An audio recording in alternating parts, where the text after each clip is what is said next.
닥쳐올 때에 우리가 쭉 오늘 같이 이렇게 읽어봤는데 그 전염병에 대해서 말하지 않습니까? 그런 전염병이 닥쳐올 때에 이런 시편 91편을 암송함으로 이겨내고 또 하나님을 의지했다라는 것이죠. 그래서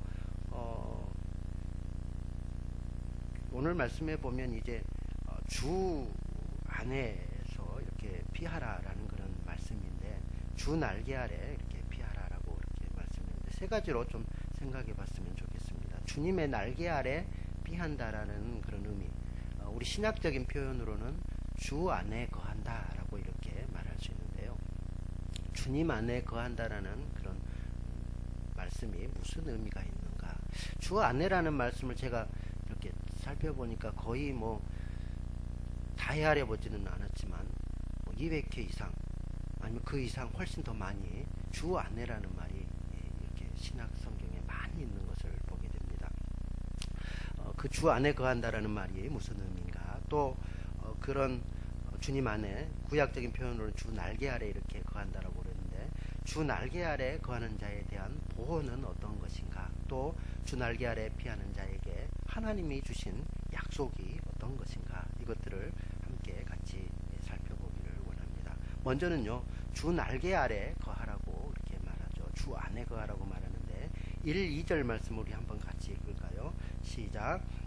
지존자의 은밀한 곳에 거주하며 전능자의 그늘 아래 사는 자여, 나는 여호와를 향하여 말하기를 그는 나의 피난처시요 나의 요새시요 내가 의뢰하는 하나님이라 하리니. 1절 말씀이 굉장히 중요한 말씀입니다. 지존자의 은밀한 곳에 거주하며 전능자의 그늘 아래 사는 자여, 이렇게 되는데요. 그 원문에 보면 우리 한글 번역이 조금 이렇게 뭐랄까요, 좀 부드럽지 않습니다. 그래서 원문대로 번역하면 지존자의 은밀한 곳에 거주하는 자는 전능자의 그늘 아래 살게 될 것입니다. 이렇게 번역하는 것이 더 맞을 것 같아요. 더 확 와닿는 말씀이죠. 그래서 지존자의 은밀한 곳에 거주하는 자는 전능자의 그늘 아래 살게 될 것이다 라고 말씀하는데, 이 지존자는 우리가 한 글자씩 따지면 지극히 존귀한 자, 그런 뜻을 갖겠죠. 그래서 원문에는 엘리온, 엘리온 하나님의 이름이죠. 엘리온 하나님. 그래서 영어식으로 번역하면 most highness, 가장 높으신 하나님, 지극히 높으신 하나님, 그런 뜻을 갖게 되죠. 그래서 지극히 높으신 하나님, 유일하신 하나님, 존귀하신 하나님, 그 하나님 안에 거주하는 자는, 그 은밀한 곳에 사는 자는 전능자, 얼마이디 가드라고 그러죠. 전능하신 하나님. 우리가 원어적으로 보면 엘샤다이, 하나님의 이름이기 때문에 우리가 이렇게 좀 어려운 말이지만 좀 기억해야 되죠. 엘리온, 엘샤다이. 그래서 그 엘리온 하나님 안에 거하는 사람은 이 엘샤다이, 전능하신 하나님의 그런 그늘 아래, 그늘이란 말은 보호죠. 그래서 보호 아래 거하게 될 것입니다 라고 말씀하고 있습니다. 그래서 이 1절 말씀이 시편 91절에 대한 모든 말씀을 다 포괄하고 있어서 이 지극히 높으신 하나님, 엘리온 하나님 안에 거하는 사람은 전능하신 하나님, 그 하나님의 그 날개 아래 있듯이 보호 아래 있게 됩니다 라고 지금 말씀하고 있어서 이 1절 말씀을 잘 아시면 시편 91절 말씀을 다 이해하는 것이다 라고 말할 수 있습니다. 이제 2절 말씀에서는 이 시인이 고백하죠. 나는 여호와를 향하여 말하기를 그는 나의 피난처시요 나의 요새시요 내가 의뢰하는 하나님이라. 이 말씀은 이제 그 다윗이 즐겨 썼던 그런 표현 가운데 하나입니다. 여호와는 나의 목자시니 내게 부족함이 없으리로다. 여호와는 나의 피난처시요 나의 요새시요 나의 산성이시요 나의 반석이시요, 그렇게 쭉 말하지 않습니까? 그래서 70인역 성경이라고 말하는 그 권위 있는 성경에서는 이 시편 91편을 다윗의 시 이렇게 표현하고 있습니다. 그래서 다윗이 지은 시다 이렇게 말한다는 것이죠. 그런데 이제 많은 사람들은 시편 90편이 모세가 지은 시지 않습니까? 그래서 시편 91편, 92편 쭉 이렇게 이어지는 그 시편들은 전부 모세의 시다라고 분류해서 이 시편 91편은 모세의 시다라고 주장을 한다는 거예요. 정확하게는 이게 모세의 시인지 아니면 다윗이 지은 시인지는 우리가 알 수가 없습니다. 단지 그렇게 추측을 하고 있다라는 것이죠. 어찌됐든지 2절 말씀에는 그렇게 하나님이 나의 피난처시오 요새시오 내가 의뢰하는 하나님입니다 라고 그렇게 고백하고 있습니다. 그에 대한 응답으로서 하나님이 이렇게 고백이죠. 하나님이 나의 피난처시오 나의 요새이시며 나의 하나님이십니다 이렇게 고백하니까 4절에 대한 그 응답으로 그가 너를 그의 깃으로 덮으시리니 4절 말씀입니다. 그의 날개로 너를 덮으리니 네가 그의 날개 아래 피하리로다. 그의 진실하심은 방패와 손방패가 되시나니 라고 말하고 있습니다. 그래서 우리가 하나님을 피난처로 고백할 때 하나님이 우리를 덮어주시고 보호하여 주시고 그 날개 아래 품어주신다는 것이죠. 그래서 그의 신실함 변하지 않는 그 약속의 신실하신 그 하나님은 우리의 방패와 손방패가 되신다라고 말하는데 전사처럼 우리를 보호하신다라는 것이죠. 그래서 방패를 들고 보호하는 그런 전사처럼 우리를 지키시고 이렇게 보호하실 것에 대해서 말씀하고 있다라는 것이죠. 자, 우리가 이제 이 주 날개 아래 거한다, 또 주님 안에 거한다라는 이 뜻이 무슨 뜻인가 우리가 살펴봐야 될 텐데요. 주님 안에 거한다라는 이 표현이 주님 안에 거한다라고 말할 때는 무슨 표현입니까? 주님 밖에 우리가 있을 수 있다라는 것을 말합니다. 원래는 우리가 주님 밖에 다 있었지 않습니까? 그래서 원래는 우리가 주님 밖에 이렇게 있었는데 우리가 주님 안에 이렇게 들어가죠. 작은 그림이 이렇게 우리가 주님 밖에 있다가 주님 안에 이렇게 들어가게 되었습니다. 그래서 주님 안에 이렇게 들어간 것은 어떻게 들어가게 됐죠? 예수님을 믿음으로. 그러니까 성경에서는 보혈로 우리를 사죠. 예수 그리스도의 피로 우리를 사서 하나님의 자녀 삼아 주셨고 이렇게 주 안에 거하게 하셨다라는 것이죠. 그래서 우리가 흔히 여러분을 예수님 짤이다, 예수님의 보혈에 간 만큼 귀하다 그렇게 말하는 이유가 그런 것입니다. 그래서 주님께서 우리를 이렇게 값주고 피로 사셔서 주 안에 거하게 하셨다라는 것이죠. 그래서 이 주 안에 예수님 안에 이렇게 우리가 예수 밖에 있다가 믿음에서는 밖에 거한 자요, 또 축복에서 멀어진 자요, 저주받아서 영원한 형벌에 들어갈 우리를 예수 그리스도의 보혈의 권세 피로 사셔서 주 안에 이렇게 거하게 하셨다라는 것이죠. 주 안에 거하게 하셨다라는 이 표현을 다른 말로 우리가 예수님 안에 거한다라는 그 표현과 같은 표현이 교회 안에 거한다라는 그런 표현이 똑같은 표현으로 이렇게 쓸 수 있습니다. 고린도전서 1장 2절 말씀을 좀 찾아주시면요.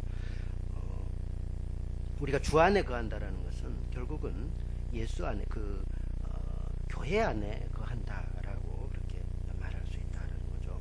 교회는 주님의 몸이고 또 주님의 형제들이 모여 있는 그런 귀한 곳이고 가정이죠. 그래서 그 가정 안에 있는 것과 마찬가지다라는 거죠. 2절 한번 읽어볼까요? 고린도전서 1장 2절 시작. 고린도에 있는 하나님의 교회 곧 그리스도 예수 안에서 거룩하여지고 송도라 부르심을 받은 자들과 각처에서 우리 주 곧 그들과 우리 주 예수 그리스도의 이름을 모든 자들에게 하나님의 교회 곧 그리스도 예수 안에서 그러니까 예수 안에, 그 말은 하나님의 교회 안에 있다라는 그런 표현과 같다라는 것이죠. 그래서 교회는 마치 가정과 같아요. 그래서 우리가 부모님을 모시고 가정 안에 이렇게 사는 것처럼 교회는 하나님을 아버지로 모시고 또 형제라고 부르는 우리들이 함께 이렇게 모여 있어서 주 안에 거한다, 그 말은 결론적으로 우리가 교회 안에 있다라는 것을 말한다. 우리 믿음의 선배들은 교회 밖에는 구원이 없다라고 그렇게 말할 정도였습니다. 교회 안에서만 구원이다. 그러니까 내가 주 안에 머문다, 주님의 날개 아래 머문다, 그것은 교회 안에 거한다라는 말과 같다라는 것입니다. 또 주님 안에 거한다, 그 말을 다른 말로는 말씀 안에 거한다라고 말할 수 있어요. 첫 번째는 뭐라고? 예수님 안에 거한다. 둘째는 교회 안에 거한다. 셋째는 말씀 안에 거한다. 제가 쓰지 않아도 여러분이 잘 기억하시기 바랍니다. 그래서 말씀 안에 거한다고 그러는데 요한복음 15장에 보면 하나님은 주님은 포도나무요, 우리는 그 포도나무 가지인데 포도나무 가지가 포도나무에 붙어 있어야 많은 열매를 맺는다, 이렇게 말씀하죠. 그래서 결론적으로는 우리가 주님 안에 딱 붙어 있어야 되는데, 그 말은 요한복음 15장 읽어보면 결국은 말씀 안에 이렇게 거하는 것을 주님 안에 거한다, 포도나무에 붙어 있다라고 말씀하고 있다. 그러니까 말씀 안에 그렇게 거하는 자는 저가 내 안에 거하고 또 무엇이든지 구하는 대로 내가 응답하겠다라고까지 말씀하시면서, 우리가 말씀 안에 거할 때에 시편 1편 말씀처럼 주야로 말씀을 묵상하면서 주와 함께 거닐 때에 많은 열매로 우리 주님께서 채워주신다라고 약속하고 있다는 것이죠. 네 번째는 주 안에 거한다라는 것은 결국은 그 주님의 사랑 안에 거한다라고 말할 수 있습니다. 요한복음 15장 10절 말씀을 보면요, 그래서 나의 사랑 안에 거하라라고 말씀합니다. 주님 안에 거한다는 것은 그래서 주님의 그 사랑 안에 거한다라는 것을 말할 수 있다라는 것이죠. 읽어볼까요? 10절 말씀 시작. 내가 아버지의 계명을 지켜 그의 사랑 안에 거하는 것 같이 너희도 내 계명을 지키면 내 사랑 안에 거하리라. 아멘. 그러니까 말씀을, 아까 말씀 안에 거하는 것이 주님 안에 거하는 거라고 그러죠. 말씀을 지켜서 그 사랑 안에 거하게 되는데, 그 말씀을 지켜서 결국은 우리가 주님의 사랑 안에 거해야 된다라고 말씀합니다. 제가 이 말씀을 준비하면서 믿음, 소망, 사랑에 대한 어떤 관계들에 대해서 좀 이렇게 생각해 봤는데요. 우리가 흔히 믿음, 소망, 사랑, 이것에 대해서 교회에서 많이 듣지요. 그런데 우리가 믿음은 그 히브리서에서 보면 믿음은 바라는 것들의 실상이다, 그렇게 하지 않습니까? 우리가 믿게 된, 체험적으로 믿게 된 것을 자세히 좀 살펴보면요, 처음에 어떤 질병이 든다든지 어떤 문제가 있어서 그 문제에 대해서 해결받고 싶어 하죠. 하나님 이 질병을 치료해 주셨으면 좋겠습니다. 그런 소망을 갖죠, 쉽게 말해서. 그런 소망을 갖게 되고 어떤 문제에 대한 해결, 그런 것에 대한 소망을 가져서 하나님을 찾게 됩니다. 그죠? 그렇게 찾게 되고 나서 이제 주님을 만나게 되죠. 그래서 주님을 만나다 보니까 거기에서 믿음이 생겨나게 되는 것이죠. 그러니까 소망에서 믿음이 생겨나요. 믿음이. 그래서 하나님과의 그 관계가 깊어지고 이제 하나님을 알게 되고 그렇게 하는데, 그 믿음, 처음에 우리가 믿음에 딱 이렇게 들어가는데 그 믿음이 더 점점 더 깊어지면 어떤 단계로 나가죠? 사랑의 단계로. 하나님을 더 깊이 알게 돼요. 그래서 에베소에서는 우리가 사랑 가운데 뿌리가 깊어지며 터가 굳어. 믿음으로 하나님을 알게 되고 사랑 가운데 뿌리가 깊어지며 터가 굳어진다, 그렇게 말씀합니다. 그러니까 소망으로 우리가 하나님 앞에 나와서 믿음을 갖게 되고 또 믿음 가운데서 점점 더 거해서 하나님을 더 깊이 알게 될 때에 사랑 가운데 거하게 된다라는 것이죠. 그래서 우리가 이 사랑 가운데 깊이 뿌리를 내리고 그렇게 거할 때에 마치 주님의 날개 아래, 주님 안에 그렇게 거하는 것과 같다라는 것을 말씀하고 있습니다. 자, 다시 한번 정리하죠. 처음에 우리가 주 안에 거한다는 것은 뭐라고요? 첫째, 예수 안에 거하는 것. 둘째, 교회 안에 거한다. 셋째는 말씀 안에 거한다. 넷째는 사랑 가운데, 사랑 안에 거한다라고 말할 수 있습니다.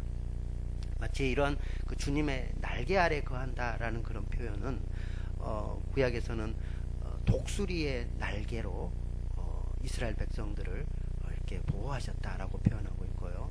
또 예수님께서도 내가 너희를 암탉이 그 새끼를 모음같이 너희를 이렇게 모으려고 했다라고 말하는데, 마치 암탉이 그 새끼 병아리를 보호하는 것처럼 주님께서 이렇게 그 날개로 보호하는 그런 모습을 비유적으로 그렇게 말씀하고 있다라는 것이죠. 그래서 여러분, 그 밖에는, 주님 밖에는 많은 환난과 고난이 있을지라도 주님 안에 들어오면, 예수 안에 들어오면 안전하게 되고요, 보호받는데, 이것은 마치 비 오는 날 그 우산을 쓰는 것과 마찬가지일 것 같아요. 여러분, 이렇게 비 오는 날 우산 쓰면서도 주님을 생각하면서 내가 이렇게 주 안에 있다면, 네 가지로 그렇게 주 안에 있다면 안전하겠구나. 주님 밖에 있으면 모든 비를 다 맞아서 그렇게 할 텐데 이렇게 주님 안에만 있다면 내가 안전하게 보호받겠구나. 그렇게 좀 고백할 수 있고 좀 깨달으셨으면 좋겠습니다. 어떤 사람이 들판에서 막 번개가 치고 또 막 비바람이 불고 확 그렇게 하는데 어디로 피할까 하다가 자그만 이런 암혈, 그 동굴이라고 그러죠. 그 굴로 딱 피했습니다. 그래 들어가 있는데, 그 안에 들어가 있는데 밖에는 막 바람이 치고 비가 불고 그렇게 하는데, 비가 오고 그렇게 하는데 그 속에서 이렇게 안전함을 이렇게 느끼면서 주 안에 있다라는 것이 이런 거겠구나. 내가 주 안으로만 들어오면 밖에서는 천둥이 치고 바람이 불고 이렇게 할지라도 주님 안에서만 있으면 안전하겠구나. 그것을 깨달았다고 그러죠. 우리 찬송가를 만드시고 또 이렇게 작곡하시는 분들은 이런 영감으로 그렇게 짓게 되는데요. 우리 찬송가 다시 한번 부릅시다. 382장입니다.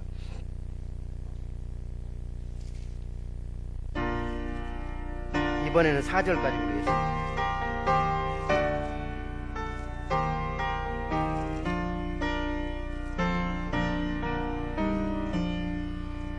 너 근심 걱정 말아라.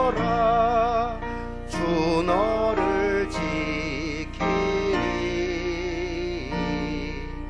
주 날개 밑에 거하라. 주 너를 지키리.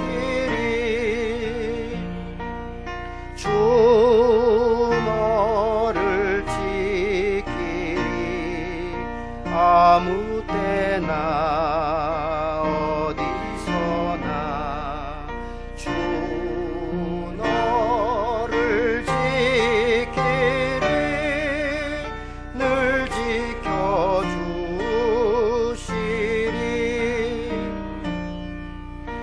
어려워 낙심될 때에 주 너를 지키리.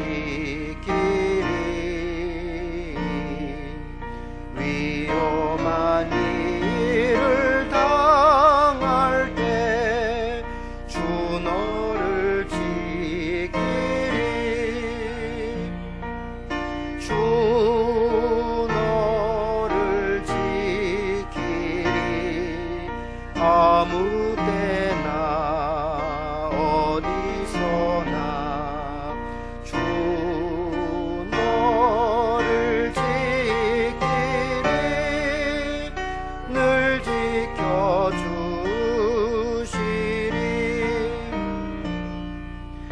너 쓸 건 미리 아시고 주 너를 지키리. 구하는 것을 주시며 주 너를 지키리. 주 너를 지키리. 아무 때나 어디서나 주 너를 지키리. 늘 지켜주시리.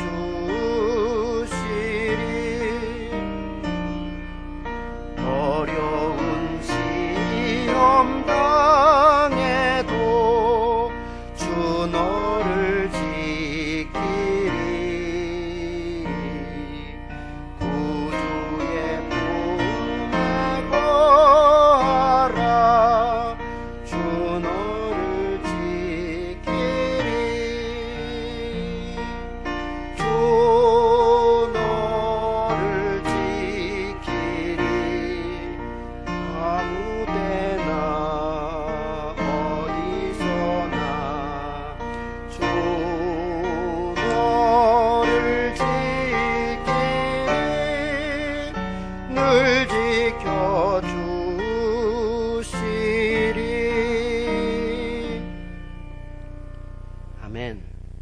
많이 좀 부르시기 바랍니다. 주님의 날개 아래 거하는 그런 믿음으로 그렇게 부르셨으면 좋겠습니다. 그래서 주님의 그 날개 아래 거하는 사람은 우리 주님께서 보호하심을 약속하고 있습니다. 3절 말씀을 보시면 이는 그가 너를 새 사냥꾼의 올무에서와 심한 전염병에서 건지실 것임이라 라고 말씀합니다. 새 사냥꾼의 올무, 마귀의 올무라고 말할 수도 있겠죠. 그래서 이 마귀가 새 사냥꾼이 새를 잡듯이 그렇게 곳곳에 올무를 놓아두고 믿는 자들을 이렇게 잡으려고 그렇게 하는데요. 새를 이렇게 우리가 어렸을 때 새 이렇게 잡아보지 않습니까? 그러면 이렇게 위장을 해놓죠. 그러면 새가 그게 이제 올무인 줄을 알지 못하고 거기서 이렇게 놀다가 그 올무에 딱 이렇게 걸리게 됩니다. 그러면 아무리 이렇게 발버둥쳐도 거기에서 빠져나올 수가 없다라는 것이죠. 그래서 이 마귀가 딱 위장 전술을 해서 위장해놓고 안전한 것처럼 그렇게 해놨는데 우리가 가다가 거기에 팍 걸리면은 한번 걸리면 빠져나올래야 빠져나올 수가 없다라는 것이죠. 그러나 하나님이 막아주시고 또 그렇게 빠진다 할지라도 하나님이 건져주시는 줄 믿습니다. 그래서 하나님을 의지하라는 것이죠. 또 심한 전염병에서도 건지실 것이다 라고 말씀합니다. 그래서 밤에 찾아오는 그런 공포와 낮에 날아드는 그런 재앙들, 그래서 밤낮으로 우리를 이렇게 노리는 그런 재앙들과 공포와 어려움들에서 하나님이 지켜주시고 보호하시는데요. 참 우리가 생활하는데 하나님의 이런 보호하심이 없이는 참 생활하기가 어렵다라는 것을 우리가 늘 느끼게 되죠. 지금도 그렇게 어려운 가운데 우리가 있지 않습니까? 그래서 뭐 뉴스 보면 갑자기 길을 가다가 그냥 길이 푹 꺼져요. 그 뭐라고 그러죠? 싱크홀이라고 그러죠. 싱크홀이 뭐 갑자기 있어가지고 가다가 푹 꺼지는 그런 일도 있고, 또 얼마 전입니까? 한참 전이죠. 출근하는데 갑자기 다리가 확 무너져가지고 엇박기도 하고, 아주 멀쩡하게 있던 건물이 갑자기 와르르 무너져 내리기도 하고요. 또 길을 가는데 위에서 벽돌이 확 떨어져가지고 때로는 거기 막기도 하고, 또 요즘 얼마 전 뉴스 보니까 아파트에서 칼을 던져가지고 또 그렇게 하기도 하고. 그러니까 우리가 참 어떤 상황이 닥칠지 모른다라는 것이죠. 운전하고 가는데, 나는 정당하게 운전하고 가는데 갑자기 중앙선을 침범해가지고 확 닥쳐가지고 또 사고가 나기도 하고, 참 이렇게 여러 가지 사고의 위험과 또 재난의 위험들이 있는데요. 지금 우리가 이런 그 전염병의 재앙들, 사스, 메르스, 우한 폐렴, 코로나 바이러스 똑같이 그렇게 말씀하죠. 또 독감, AI 독감, 여러 가지 아프리카 질병도 얼마 전에 있었고요. 우리 사람에게 인체에 그런 해를 미치지 않았지만 참 여러 가지 그런 재앙들이 그렇게 닥치는데, 그러한 때에 우리가 하나님 앞에 이렇게 보호를 받고 하나님 앞에 이렇게 나가야 된다라는 것이죠. 그래서 7절 말씀에 보시면 같이 읽죠. 시작. 1000명이 내 왼쪽에서 10,000명이 내 오른쪽에서 엎드러지나 이 재앙이 내게 가까이 하지 못하리로다. 1000명이 왼쪽에서 10,000명이 내 가까이에서 그렇게 엎드러지고 넘어진다 할지라도, 그런 재앙을 만난다 할지라도 하나님이 보호하시면 안전하다라고 말씀하고 있다. 여러분, 이런 믿음이 있으십니까? 우리가 모시는 하나님은요, 엘리온, 지존하신 하나님이시고 엘샤다이,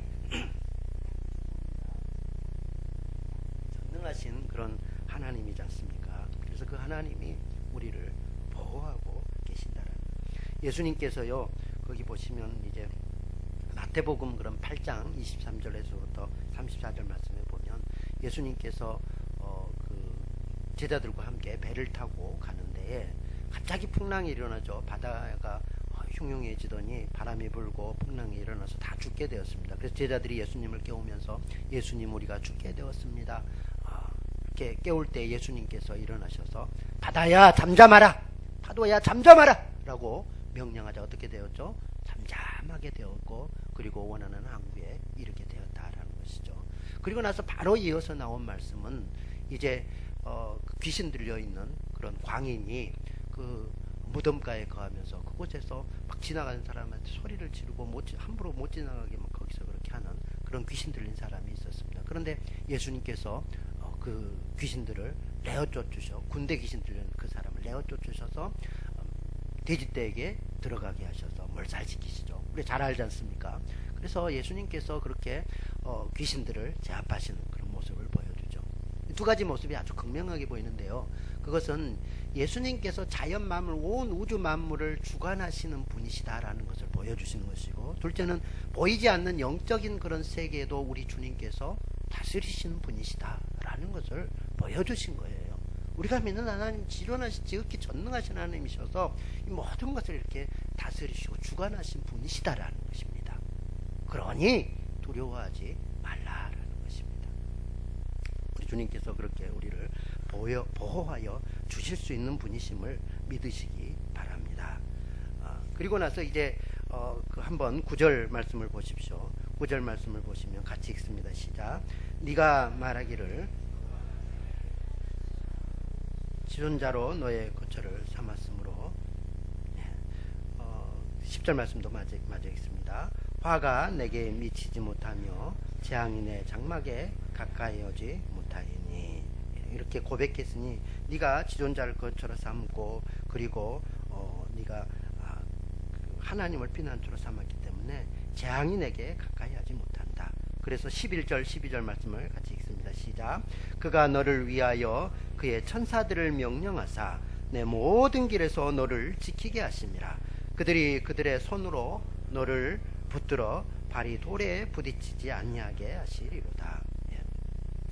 하나님께서 천사들을 명하여서 모든 길에서 지키게 하시고, 또 13절 말씀을 보면 하나님께서 지혜도 주시고 능력도 주셔서 사자와 독사를 밟도록 그렇게 하신다라는 거죠.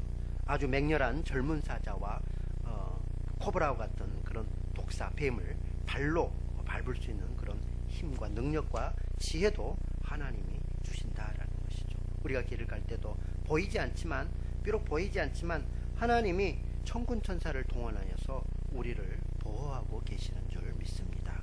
구약에 보면요, 그 엘리사와 열왕기 하 6장에 나오는 이야기입니다. 거기 보면 이제 엘리사와 그 엘리사의 사환이 이렇게 나오는데, 아람 군대가 뭐 이렇게 작전을 펼치려고 그러면 엘리사가 그걸 다 알게 되죠. 그래서 그 아람 왕이 이제 엘리사를 잡아오너라라고 군대를 파송하게 됩니다.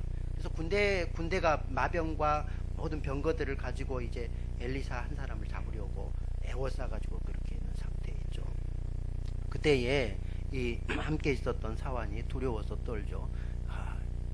선생님이 이제 우리가 죽게 되었습니다. 이렇게 말하는데 엘리사는 두려워하지 말라. 저들과 함께하면 우리와 함께 하시는 분이 더 많다. 그리고 그 하나님 앞에 기도하죠. 기도할 때에 그 눈을 열어서, 그 사환의 눈을 열어서 보게 하는데, 그때 천군 천사들이 그 군대를 이렇게 둘러싸고 있는 그런 모습을 보여주죠. 그래서 우리 눈에는 비록 보이지 않지만, 그 사환의 눈에는 보이지 않았지만 엘리사는 그것을 믿음으로 보고 있었다라는 것이죠. 천군 천사를 동원해서 보호하시는 그것을 보고 있었어요. 하나님은요, 우리 눈에 보이지 않지만 천군 천사를 동원해서 우리를 보호하고 계시고 안전하게 그렇게 지켜주시는 줄 믿습니다. 뿐만 아니라 하나님은 이스라엘이 광야를 건널 때에, 광야길을 걸을 때에 구름 기둥과 불 기둥으로 보호하셨어요. 그리고 먹을 것이 없는 그 광야에서 만나와 메추라기를 보내주셔서 먹이시고, 또 마실 것이 없는 그곳에서 반석에서 물이 나오게 하셔서 마시게도 하셨고요.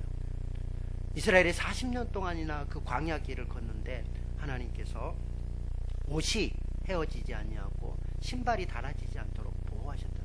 여러분, 그 40년 동안이나 걷게 되는데 어떻게 신발이 닳지 않을 수가 있습니까? 어떻게 옷이 헤어지지 않을 수가 있죠? 하나님의 놀라우신 보호라는 것이죠. 우리가 이해하기 힘든 일이잖아요. 그래서 그 사막 그 기후에서는 충분히 오래 입지 못하고 그렇게 또 발이 이렇게 헤어질 텐데 하나님께서 보호하시니 그런 기적의 역사들이 나타나더라는 것이죠. 우리가 다니엘서를 또 보면요, 다니엘서에 보면 사드락, 메삭, 아벳느고가 불 속에 들어가죠. 그런데도 하나님께서는 그 불 가운데서도 머리카락 하나도 상하지 않도록 보호하시더라고 말씀하시잖아요. 우리가 어떻게 이런 것을 이해할 수 있죠? 그러나 하나님이 하시면은 그렇게 보호하시는 줄 믿습니다. 여러분 이게 믿어지십니까? 그게 믿어지시면 여러분 뭐 코로나 바이러스나 우한폐렴 뭐 이런 거 아무것도 아니죠. 하나님이 지켜주시는데요. 또 다니엘이 사자굴 속에 들어가지 않습니까? 그런데 사자의 입을 막았더라 라고 말씀하지 않습니까? 다른 사람들이 그 사자에게 들어가니까 사자가 한 입에 그냥 삼켜버리잖아요. 하나님이 그렇게 사자 입까지도 막으셔서 보호하시더라는 것이죠.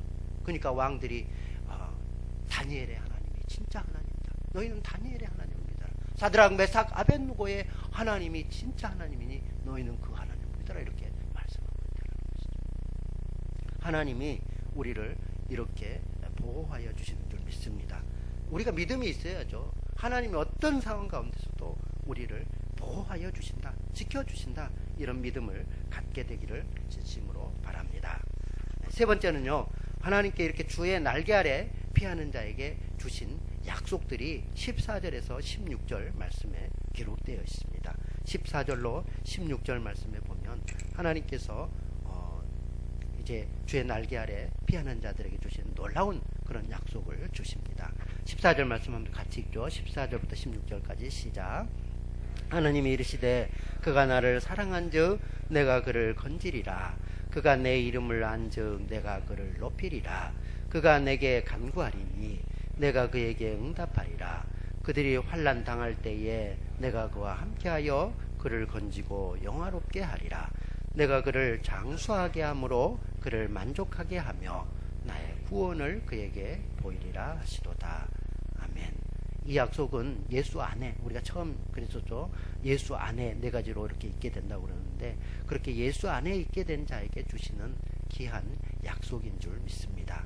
엘리온 하나님, 엘샤다이 하나님, 그 하나님이 여호와 하나님이시죠. 약속을 하시면 반드시 그 약속을 지키시는 여호와 하나님이신데, 그 하나님이 우리에게 이 약속을 주시고 계신다라는 것이죠.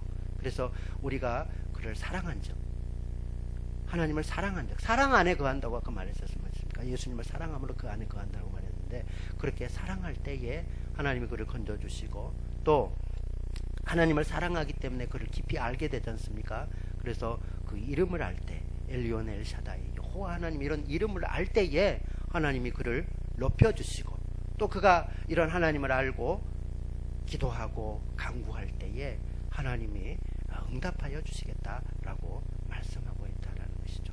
이게 점증적으로 그렇게 기록되는 것을 보게 됩니다. 환난 당할 때에 건져주시고, 또 건져주실 뿐만 아니라 어떻게 한다고요? 높여주시고, 높이실 뿐만 아니라 그를 영광스럽게, 영화롭게 하리라고 말씀합니다. 여러분, 우리가 예수 믿는데요, 항상 이렇게 막 평탄한 길, 고속도로를 가는 것처럼 그렇게 가지는 않는다라는 것이죠. 오늘 말씀해 보시면 환난을 당한다라고 말하지 않습니까? 또 건진다라는 그 표현 앞에는 네가 여러 가지 이런 고난들을 당할 거야, 그래도 염려하지 마, 하나님이 그런 상황 가운데서 다 건져 주실 거야, 지금 이렇게 말씀하고 있다. 여러분, 예수 믿어도 환난 당합니까? 안 당합니까? 당해요. 당해도 염려하지 마십시오. 하나님이 그를 건져 주실 것이기 때문에, 그리고 그를 높여 주시는 줄 믿습니다. 오늘 그렇게 말씀하지 않습니까? 하나님을 의지하고 나갈 때에 여러분 높여 주신다고 말씀하지 않습니까? 그리고 어떻게 한다고요? 그를 영광스럽게 하리라. 영광스럽게 하리라. 여러분을 높여 주시고 영광스럽게 한다라고 말씀합니다. 또 뭐라고 말씀합니까? 장수함으로 만족하게 합니다. 여러분 오래 살게 하시겠다라는 것입니다. 이 땅 가운데서도 건강하게 복을 누리시고 오래 사시기를 바랍니다. 그런데 여기서 장수하다라는 이 표현은 이 땅 가운데서 오래 산다라는 그런 표현도 있지만은 그 영원한 생명, 죽지 않는 영원한 그런 생명을 얻게 하신다라는 그런 표현으로 받는 것이 더 합당하죠. 그래서 하나님께서 우리를 건지시고 높이시고 영화롭게 할 뿐만 아니라 그 영원한 생명까지도 누리게 하시고, 그리고 마지막에 뭐라고요? 구원을 그에게 보이리라. 구원을 보이리라. 이 구원이 우리가 잘 알지 않습니까? 구원은 예수. 원어에는 예수라고 나왔어요. 그래서 구원자 예수를 여러분에게, 우리에게, 나에게, 여러분에게 주시는 줄 믿습니다. 구원을 우리에게 주시고 예수님을 우리 안에 주셨다라는 거죠. 우리가 이렇게 주 안에 거함으로, 주님의 날개 아래 거함으로 이러한 하나님이 약속하신 복과 은혜를 마음껏 누리시기를 바랍니다. 예. 우리가 이제 시편 91편을 잘 묵상하시고 하나님과 함께 그렇게 동행하시고 하나님의 놀라우신 보호하심을 체험하는 저와 여러분이 되기를 진심으로 바랍니다. 그리고 하나님께서 이렇게 우리에게 약속하셨는데 그 약속들을 붙드시고 염려하지 말고 하나님과 함께 나가는 주의 날개 아래 동행하는 복된 저와 여러분이 되기를 진심으로 바랍니다. 아멘. 우리 찬송가죠. 찬송가 419장을 같이 부르시면서 준비한 헌금 드리겠습니다. 419장입니다.